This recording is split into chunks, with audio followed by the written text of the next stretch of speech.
Written by Imam Ghazali, the road of verses leads to the obstacles of worship.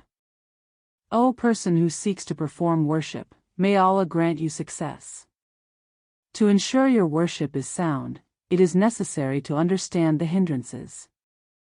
We have previously mentioned that there are 4 obstacles that distract from worship. The first obstacle is the world and the things in it. To overcome this, one must distance oneself from worldly attachments and desires. Keeping away from the world and embodying asceticism and piety are necessary for 2 reasons: to ensure the correctness of your worship and to enable you to worship abundantly. The inclination towards the world distracts you. Your external self seeks the world, while your inner self yearns for it. Both of these hinder worship, as the soul and heart are singular. If occupied with one thing, they are cut off from others. The world and the hereafter are like 2 opposing armies, pleasing one angers the other. Similarly, they are like east and west, inclining towards one means turning away from the other. The distraction of the world in terms of worship is explained through the words of Abu Darda: I tried to combine worship and trade, but they did not mix. So, I turned to worship and abandoned trade. It is narrated that Caliph Umar said, if it were possible for someone other than me to combine the world and the hereafter, they would have combined for me. For Allah has granted me both strength and gentleness. With such words from Caliph Umar, prefer the eternal hereafter over the transient worldly life. The heart's preoccupation with the world is illustrated in a hadith from the Prophet: whoever loves his worldly life harms his hereafter. Whoever loves his hereafter harms his worldly life. Therefore, prefer the eternal over the transient. It becomes clear that if your external self is engaged with the world and your internal self desires it, performing worship properly will not be easy. However, if you practice asceticism and piety, distancing yourself internally and externally from the world, you can worship properly, and all your desires may assist in your worship. Salman al-Farisi has said, if one becomes ascetic in the world, wisdom shines in the heart, aiding in worship. Such profound statements increase the value and honor of deeds. Therefore, the Prophet said, a pious, ascetic, and knowledgeable person's 2 units of prayer are more precious to Allah than the long-standing worship of others. Given that worship is enhanced and honored through asceticism and piety, a person who desires to worship must practice asceticism and piety in this world and stay away from worldly things and desires. If you ask what is meant by asceticism in the world, know that it is 2fold according to our scholars. One is asceticism in what one possesses, and the other is in what one does not possess. Asceticism in what one possesses is 3fold. First, abandoning the pursuit of worldly things. Second, distributing accumulated wealth. And third, relinquishing the desire and preference for the world. Asceticism in what one does not possess is not allowing love for material things to enter the heart. Practicing asceticism in what one possesses is a prelude to the latter. By not desiring what you do not have and giving up what you have for the sake of Allah's pleasure and greater reward, you fulfill asceticism. Then, practicing asceticism in what one possesses will cool the love of the world in the heart. This is true asceticism according to me. Then know that the hardest of these is not desiring the world in one's heart. Many abandon worldly attachments outwardly but inwardly long for them, experiencing intense desire and hardship. The essence of asceticism is abandoning the world in the heart. Haven't you heard Allah's words? Indeed, the hereafter is what we have made for those who do not desire exaltation upon the earth, nor corruption. And the outcome is for the righteous.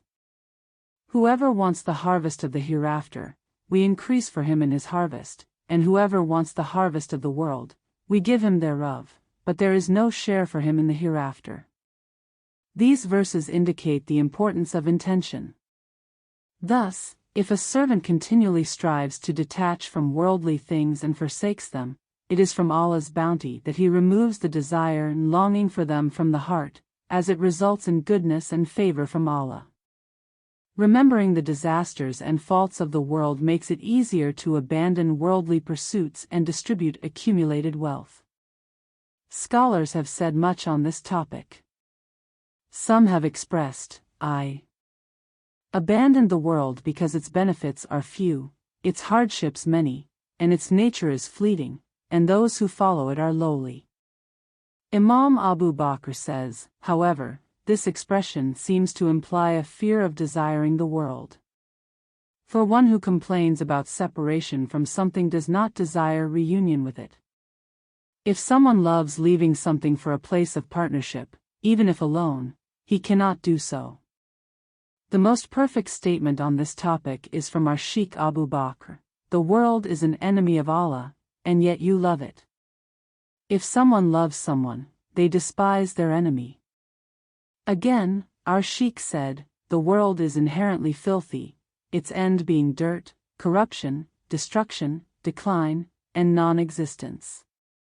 It is only superficially clean and hidden in nature, deceiving the ignorant with its appearance, while the wise pull their hands away from it. Regarding the obligatory and voluntary aspects of asceticism, if you ask about the ruling of asceticism in the world, whether it is obligatory or voluntary, know that it is twofold according to us: asceticism regarding the forbidden and the permissible. Asceticism in what is at hand is voluntary.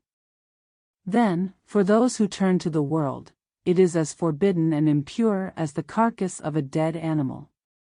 One should not approach it except in times of necessity and only to the extent needed to ward off harm. For the ascetics, abduls, even what is lawful in the world is like a carcass. They benefit from it only as much as they absolutely need. For them, the forbidden is like a pile of fire, they do not even entertain the thought of approaching it.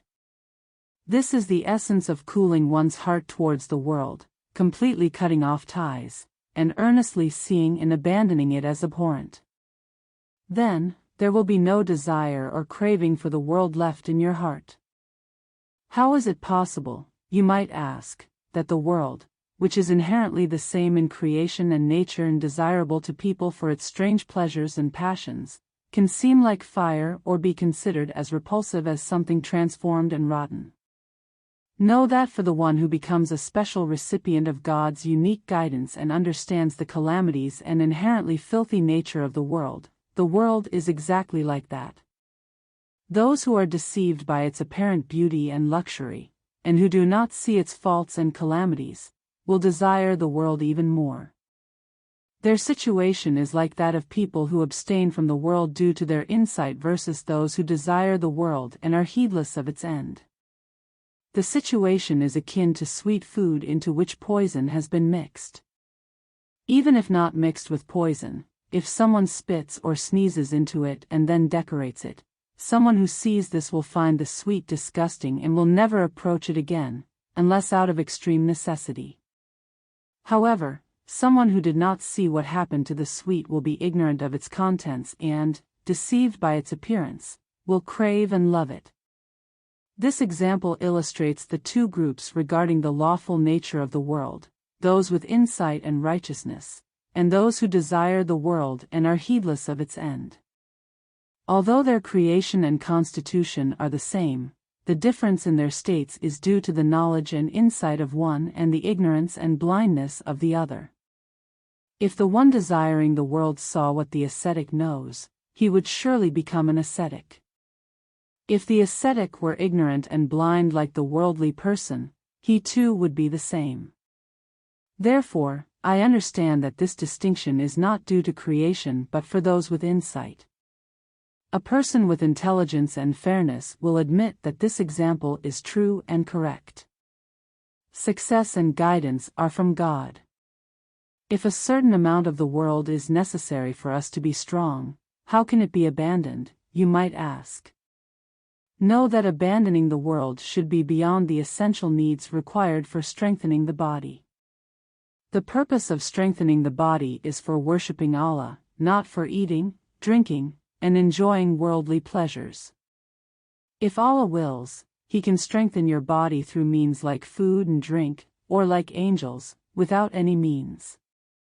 Then, if Allah wills to continue that life with something, He might do so with something from His side or from your earnings.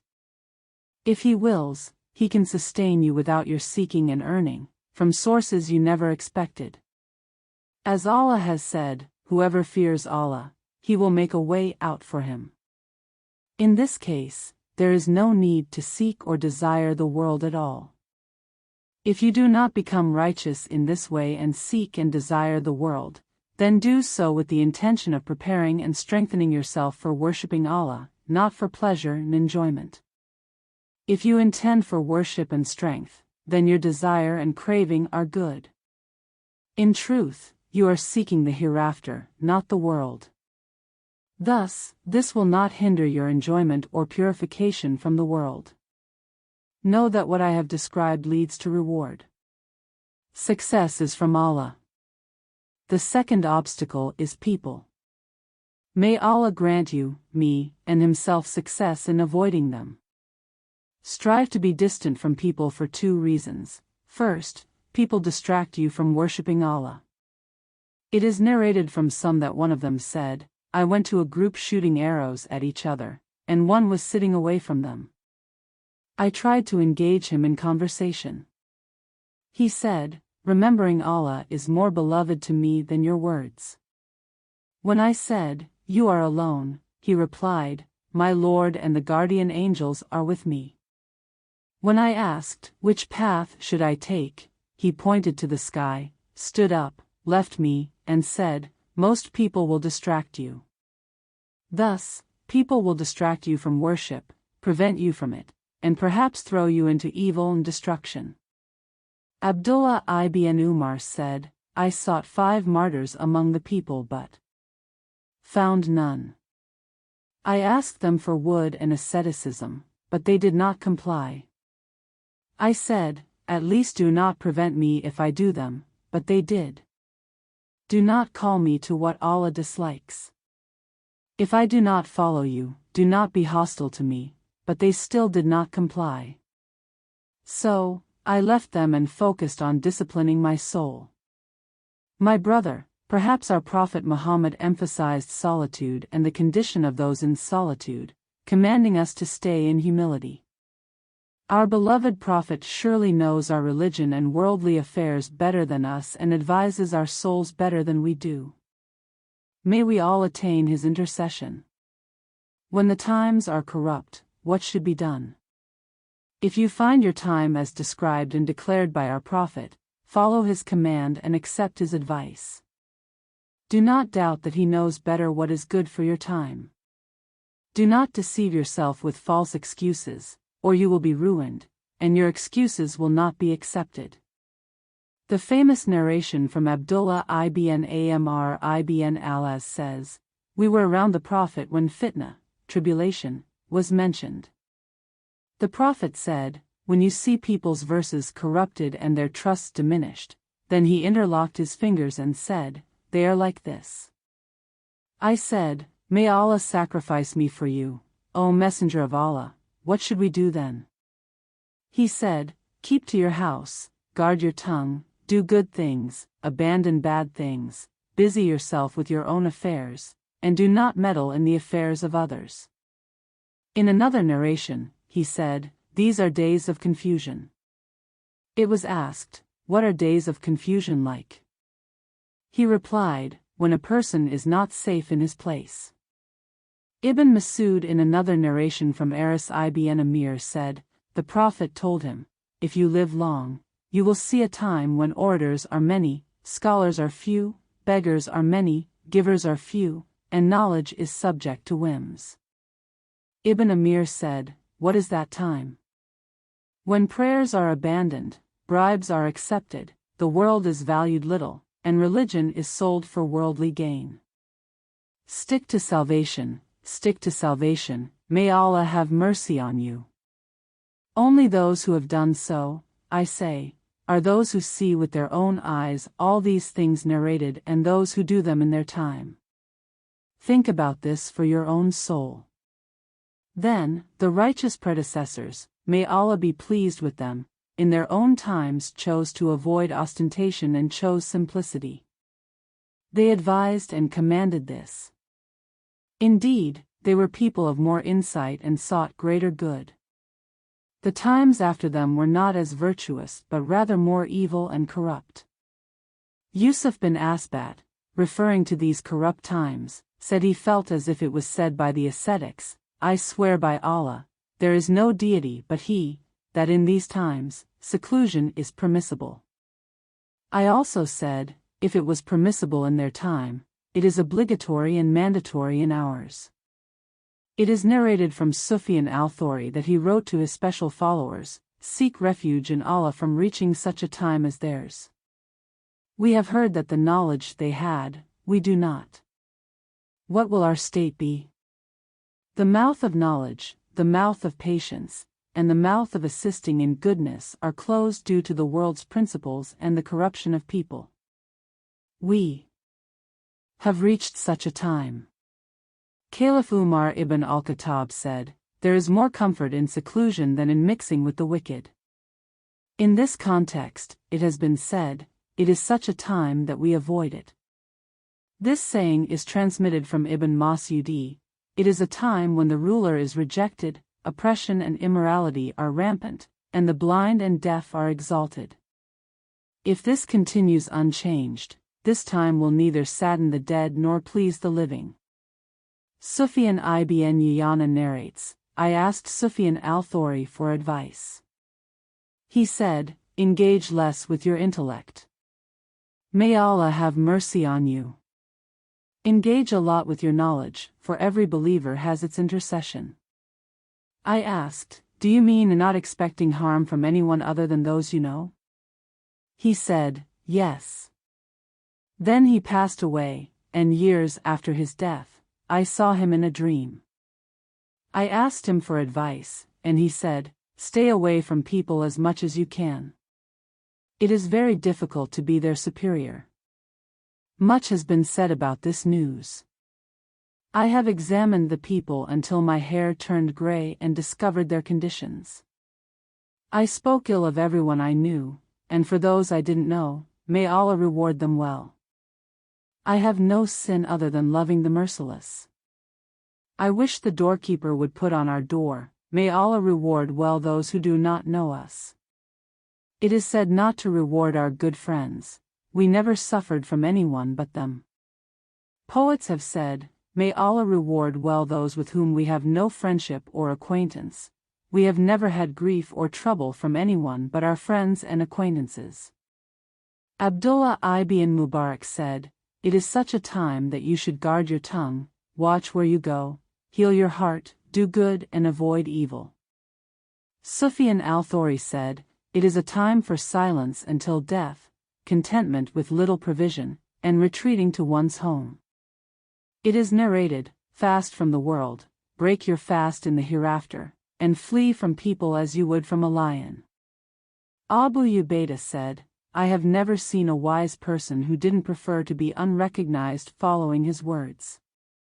Know that if you love being unrecognized, you are in Allah's salvation. It is narrated that he said, too much is unbearable. We have compiled a separate book on this topic. A hint is enough for the wise. Allah is the owner of success and guidance. The second reason for avoiding people is this. Most people corrupt what is gained from worship, either through ostentation or show-off. Yahya ibn Razi said, the presence of people is the foundation of dreams. That's why ascetics feared ostentation and show-off and abandoned gatherings and visits. It is narrated that Haram ibn Umayyah said to Uwais, come and visit us, fulfilling the ties of kinship. Uwais replied, I am in a place where there are things more beneficial to me than maintaining kinship. The beneficial thing is behind us, he said. Because in visits and meetings, there can be ostentation and show-off. When Imam ibn Itham came, someone asked Suleiman al-Hawaz, will you go to see Imam Itham? He replied, it is better to encounter a banished Satan than to encounter him. Those around him did not like these words. He said, "If I meet him, I fear ostentation and show-off, but when I meet Satan, I run away." Sheikh Imam Abu Bakr had a meeting with some Gnostics, and after a long discussion, they concluded, "Sheikh Imam, I don't think we sat in a meeting expecting more than this." The Gnostic replied, "But I don't think I ever sat in a meeting I feared more than this. You meant to explain the beauty of knowledge and words on my side, I did the same." Families became permanent. Sheikh Abu Bakr cried for a long time and fainted. He recited these verses, "Woe to the judge, there is no situation more fearful than this meeting of rebellion against Allah. Yet, there is no one more merciful to me than him. O my Lord, your very sinful servant has repented and cries out to Allah in the darkness of night to set aside his sins." This is the situation of some ascetics and asceticism owners who encounter each other. How would it be for those inclined to the world and lazy in worship, let alone the evil and ignorant? The time is one of great corruption, and the people are in a very harmful state. Therefore, they distract you from worshipping Allah, nothing good comes out of worship, and they corrupt what is essential. You cannot gain anything solid from worship. Therefore, you must distance yourself from people, live alone, seek refuge in Allah from the evil of the crowd and ring. Allah is the merciful and protector. For your own welfare and worship, even in matters of religion and world like the congregation and Friday prayers, it is permissible to mix with people only for two reasons, either for more success in worldly matters or for obligatory prayers in places where they are not obligatory. Perhaps this is one of the reasons why ascetics withdraw from people and retreat to such places. Indeed, it is known that the harm of mixing with people for performing many obligations is greater than the harm of abandoning them. Therefore, it is excusable for him to abandon these obligations. I saw some scholars in Mecca, may Allah protect them, who, despite being able and close, did not come to the Masjid al-Haram for the congregation. One day, to resolve my doubts, I asked some of them, and they explained their excuse with the things we pointed out. They said that the sin and violation of people's rights they would incur by going to the mosque does not outweigh the reward. I say that this excuse cannot be criticized. Allah knows the excuses and what is hidden in the hearts best. However, the correct way is the first one, to be with people in Friday and congregation prayers and in various charitable places, and to be separate from them in other matters. If we love the second way, which is complete distance, then it is necessary to go to places where these obligatory acts are not necessary. Because the third way is to be with people in the city, even attending Friday and congregation prayers, accepting it as an excuse because he sees sin in himself. This way requires careful thought so that these obligations do not fall from him. There is a risk of error in this way. The first and second ways are therefore safer and more protective. Allah is the owner of success and guidance. 2. This also applies to those who are followed in knowledge, declare the truth, refute innovators, and invite to good with their actions and words. Such people, who are needed by people for their religious affairs, cannot withdraw from people. They must stand among them, advise Allah's servants, and declare Allah's rulings, preventing false things in religion. It is narrated that our Prophet said, when innovators, people of bid'ah, appear, if the scholars remain silent, then may the curse of Allah be upon them. This situation pertains to when one is living amongst the people. When one emerges from among them, it is not permissible to separate oneself as in the past. It is narrated that when Abu Bakr intended to worship alone, away from the people, he was in the mountains at that time. Then he heard a voice saying, "O Abu Bakr, you have become a guide to Allah's creation, but you have abandoned Allah's servants." He immediately returned to engage with the people, and his discourse with them was for this reason. Memnon bin Ahmed, may Allah have mercy on him, narrated that Master Abu Ishaq said to the ascetics in Mount Lebanon, "O those who say, you have abandoned the Ummah of Muhammad to the hands of the innovators while you busy yourselves eating plants here."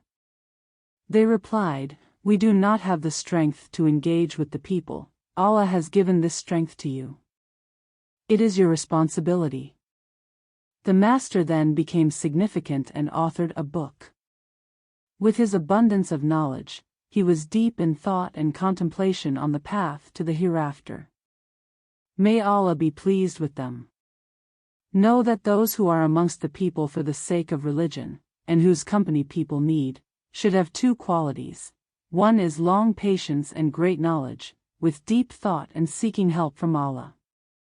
Secondly, they should be with people in conversation, being with the fortunate ones while being detached in their heart. When they talk to him, he should also talk to them.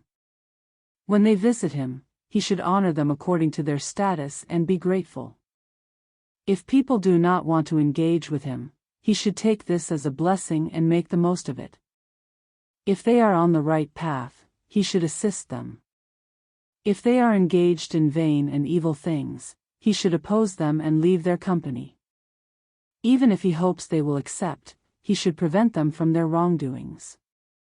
Then, he should fulfill all their rights, such as visiting them and their sick, and addressing their needs as much as possible when requested. He should not expect any reward or compensation for his deeds. He should generously bestow his kindness to the people as much as he can. If given something, he should not be hasty in taking it. He should endure their hardships, show a smiling face, and make his outward appearance pleasant. He should keep his needs secret and try to solve them himself. Then, if he is still in need, he should seek a share for himself from the worship of the pious and the devoted. As Caliph Umar said, "If I sleep at night, I neglect myself. If I sleep during the day, I neglect my subjects. How can there be sleep for me between these two?" In this context, a doubt about my own state came to my heart, and it is a distressing and difficult livelihood. In this regard, my sheikh in his will said, "O my sons, live with the people of your time in accordance with the truth, but do not imitate them." How difficult it is to live with the living and sleep with the dead when they do not follow the truth. Ibn Mas'udi, may Allah be pleased with him, is narrated to have said, "Be with the truth in trade and dealings. Then separate from them so that your religion remains untainted." This is a convincing proof. Then I say, as the conquest spread wave after wave, the religion began to weaken. When people turned away from the commands of their religion, they did not regard any oath or obligation towards a believer. They did not seek knowledge, nor did they benefit from it in matters of religion. They utterly disregarded the commands of their religion. If the conquest improves and reaches the elite, then it becomes necessary for the scholar to withdraw, live alone, and hide his knowledge for his own sake. I fear that the time I describe is this difficult and intense time. Help and trust are only from Allah. What I describe is the ruling on living apart from degradation and life. Understand it this way, otherwise, the mistake is great, and the danger is severe. Success is from Allah. Regarding congregation, if it is said, "Our Prophet commanded to attend the congregation, for the power of Allah is upon the congregation, and Satan is the wolf of a person, catching those who live dispersed and separately," did he not say, "Satan is with one person and far from two"? Know that these hadiths have been transmitted from our Prophet.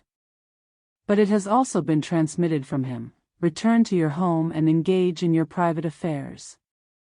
Leave the public matters." The command for solitude and living alone during bad times does not contradict the words of our Prophet. With Allah's success and power, we must reconcile these two narrations of our Prophet. I say that our Prophet's words about attending the congregation can be explained in 3 ways. 1. Our Prophet meant the religion and its judgments with these words. For this Ummah will not agree on misguidance. To oppose and act contrary to what the Ummah has agreed upon in congregation and judgment is falsehood and deviation. There is no symbol in separating from the congregation to reform one's religion. 2. He meant their Fridays, congregations, and such gatherings. For in the congregation, the strength of the religion and the perfection of Islam are manifest, and the disbelievers and irreligious are repelled. Allah looks upon the congregation with mercy and blessing. Therefore, even those who live alone should mingle with people in necessary things, and they should not flee from gatherings, conversations, and crowded places for fear of calamity. 3. The above situation is for those who listen and are strong in religious commandments.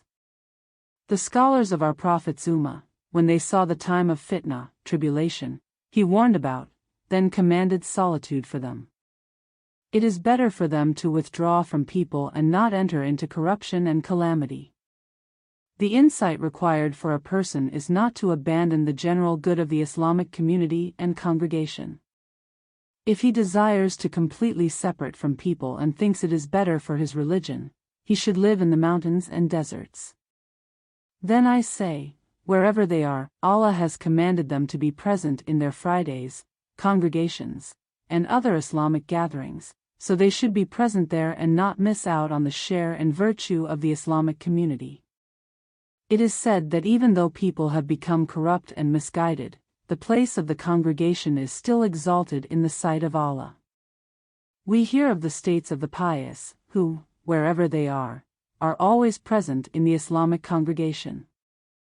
They roam the earth as they please, and for them, the earth is but a single step. It is reported that the earth is made visible for the saints, and they greet each other, displaying acts of kindness and generosity. Blessed are they for their success in these endeavors. May Allah grant patience to those who are heedless in seeking the salvation of their souls, and aid to those like us who strive but do not reach their goals. Describing the world suffices for me, those who seek it attain victory. Friends reach salvation with their companions. We are left in astonishment, hesitating between union with Allah and distance from Him, hoping to draw near to Allah even while being distant. But such hope is not possible for the rational. O Lord, give us a drink that removes sorrows and guides us to the right path. O the cause of sickness, the remedy for wounds, and the one who alleviates severe illness, I do not know what to use to treat my ailment or how to achieve salvation on the day of judgment. Here, we end the words on this matter. Let us return to our purpose regarding seclusion, which we have deduced with its conditions. If it is said that our Prophet's statement, "The seclusion of my Ummah is in the mosques," prohibits withdrawal, know that it excludes times of fitna, tribulation, as we have described. For a worshipper who continues to worship sits in the mosque, does not mix with the people, and does not interfere with them. He remains with them outwardly but is separated from them in his heart. What we are trying to explain about seclusion and withdrawal is to be with people outwardly but alone in heart, not necessarily alone in person or place. May Allah have mercy on you, understand this well. In this context, Ibrahim ibn Etham said, "Be alone and in company, near to your Lord and distant from people." What do you say about the schools of the scholars of the hereafter and the lodges of the Sufis on the path to the hereafter, and those who live there? Know that places like schools and lodges are for the general benefit of those of knowledge and worship. The virtue of this path is due to its combination of 2 beneficial meanings. First, separating from people and living alone without meddling in their affairs. Second, being with them in matters like Friday prayers and congregations, increasing the symbols of Islam. The safety and salvation of the individual at this time encompass all Muslims. Living in schools and lodges at such a time becomes the fairest and most solid passage.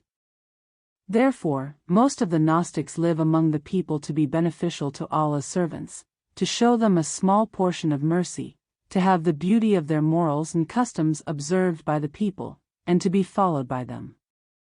Living amongst the people is more effective than mere words. This approach of the Gnostics is the best and most solid in religious commands, knowledge, and measures against innovation. If it is asked how the welfare of a seeker who works for worship and adheres to Allah's commands is with others or separate from them, know that when they firmly adhere to the ways and customs of their predecessors, they are the greatest brothers and companions for each other in the service of Allah and assist each other in worship. In this state, separation and seclusion are not appropriate for you. These are like the ascetics in the mountains of Lebanon and others, among whom there is a community of ascetics who cooperate in goodness and piety and advise patience. If those engaged in worship disrupt the path of the righteous predecessors and deviate from their ways, then the rule for a seeker and those struggling with their ego among other people is as it is for them, to shut themselves in their homes, guard their tongues, do good deeds, and separate themselves in other respects as if they were one of the solitary and secluded.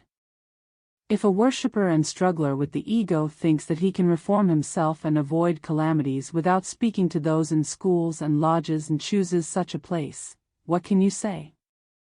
Perhaps these schools and lodges are like strong fortresses that protect those engaged in worship from thieves and bandits.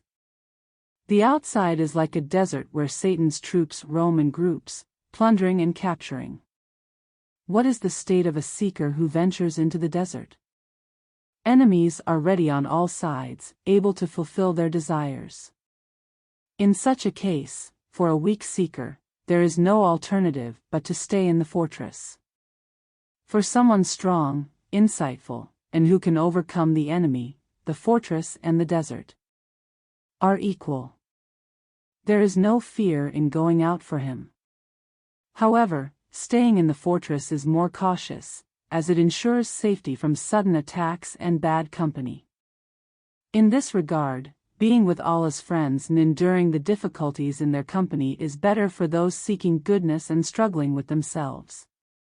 For someone strong and fully upright, there is no obstacle in separating from them. Consider these words well, and may you achieve and seek salvation, God willing. The importance of Muslims visiting each other. If it is asked what to say about visiting a Muslim brother for the sake of Allah, engaging in conversation and discussion, know that visiting for the sake of Allah is worship itself. It is one of the greatest means of approaching Allah due to its many benefits. But this is only possible under two conditions. First, the visits should not be too frequent and should not transgress justice.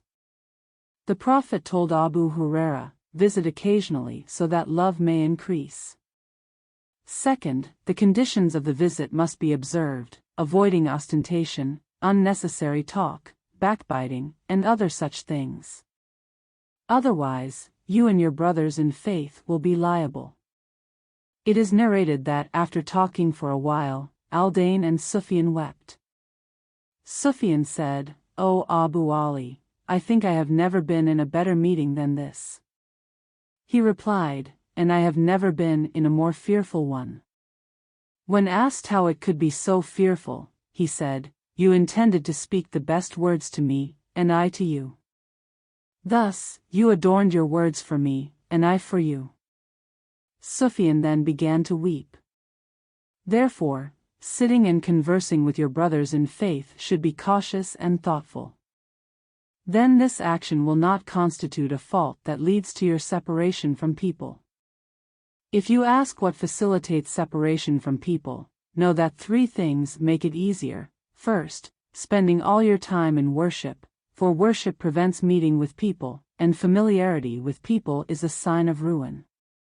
If you find yourself desiring to meet and talk with people without necessity, it is probably superfluous. Idleness and arrogance have driven me to this.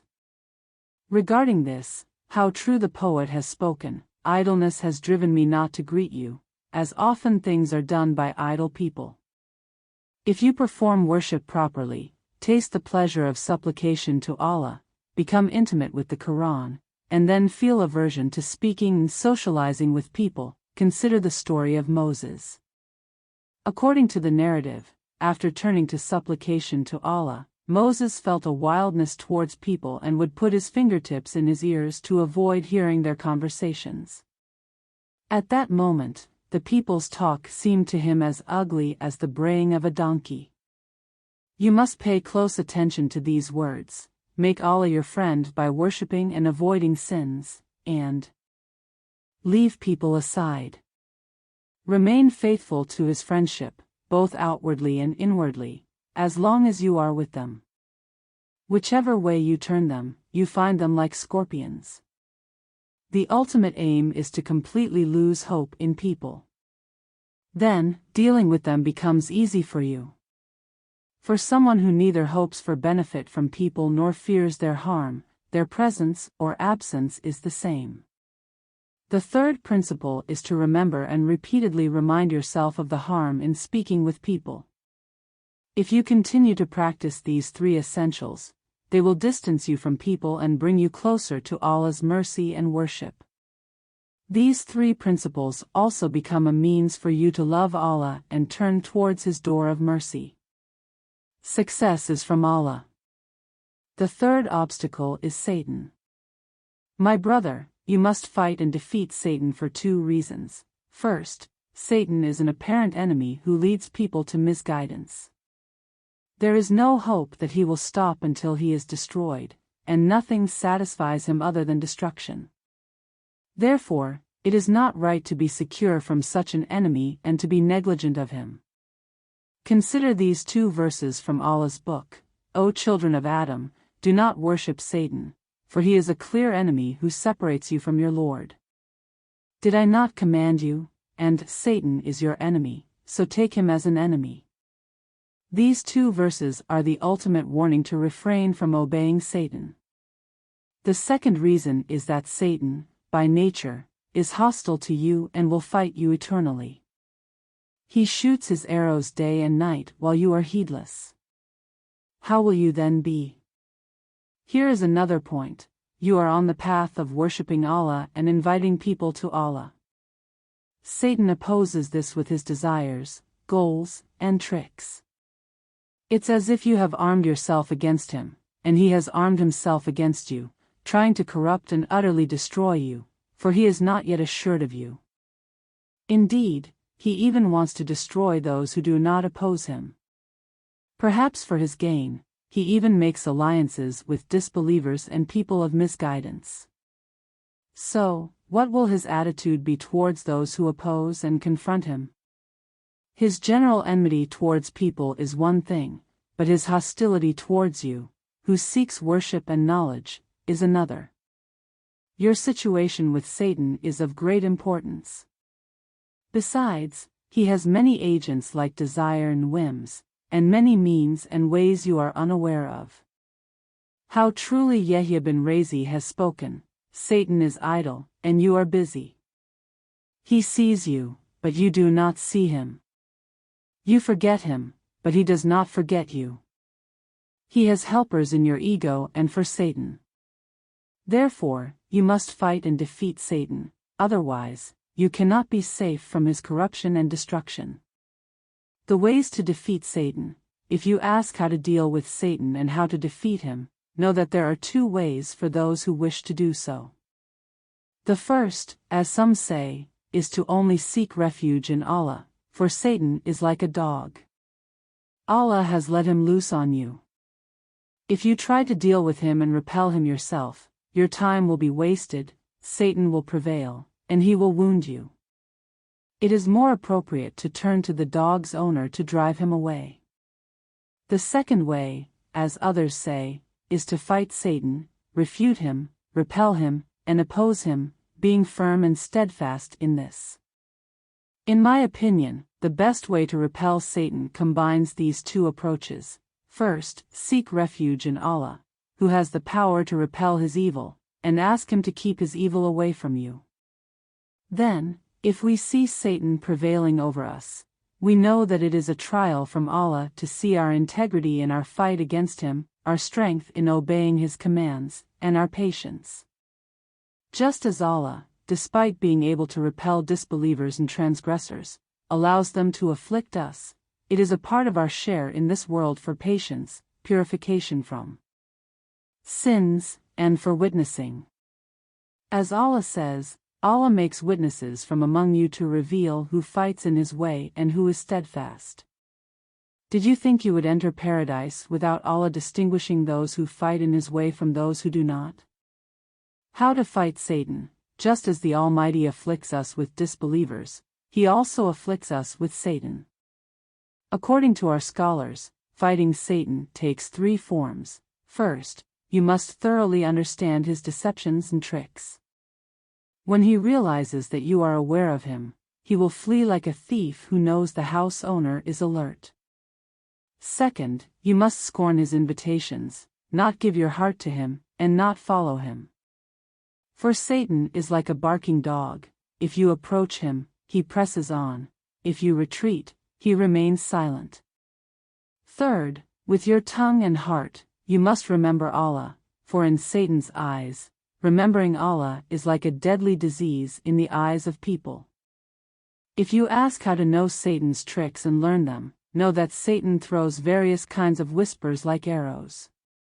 You can understand these only in 2 ways: knowing the things that come to your heart and their types, and various tricks of Satan that can only be understood by knowing their characteristics and the directions they are aimed at. Our scholars have described the things that come to the heart in various categories. We have also written a book on this subject, titled The Enchantment of Iblis.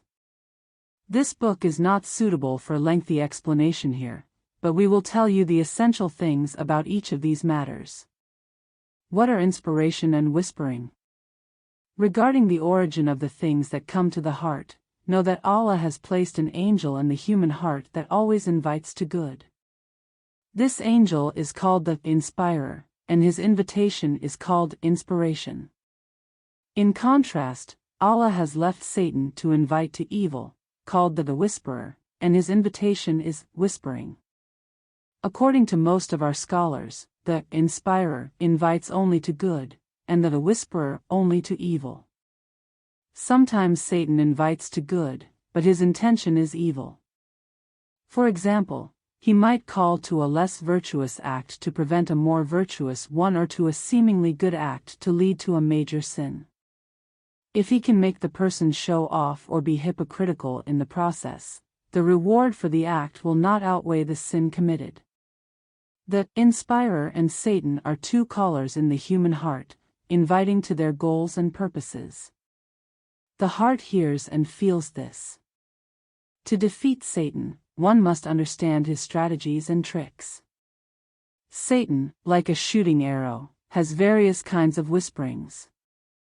These can only be understood by knowing the things that come to the heart and their categories, and the various tricks of Satan can only be understood by knowing their characteristics and the directions they aim at. Our scholars have described these things in various sections. We have written a book on this subject, The Enchantment of Iblis. This book is not suitable for a lengthy explanation here, but we will explain the essential aspects of each of these matters to you. According to a narration, the Prophet Muhammad said that when a child is born, Allah assigns an angel and a devil to them. The devil resides at the person's left shoulder, while the angel is at the right. They continuously call to the person. In another narration, it is said that both Satan and an angel can reside in a person's heart. Furthermore, Allah has created in humans a natural inclination towards desire and various pleasures, known as evil inclinations, which lead to various calamities. Thus, there are 3 callers: the devil, the angel, and the evil inclinations. Following this introduction, it should be known that the things that come to the heart are such influences that prompt a person to act or refrain from acting. These influences are called thoughts, which arise and fluctuate due to Allah's will. Thoughts are of 4 kinds: 1. Those that Allah initially creates, called ideas. 2. Those that Allah creates according to human nature, called inclinations of the self. 3. Those cast into the heart upon the call of the inspiring angel, referred to as inspirations. 4. Those cast into the heart upon the call of Satan, known as whispers. It is important to note that the latter is created by Allah but occurs due to Satan's instigation. After understanding these types, know that the ideas, initially created by Allah, sometimes serve as a test or to intensify trials.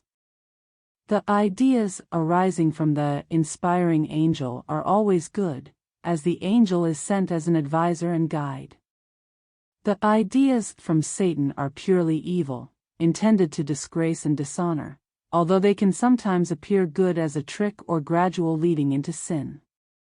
The inclinations of the self can be either good or evil.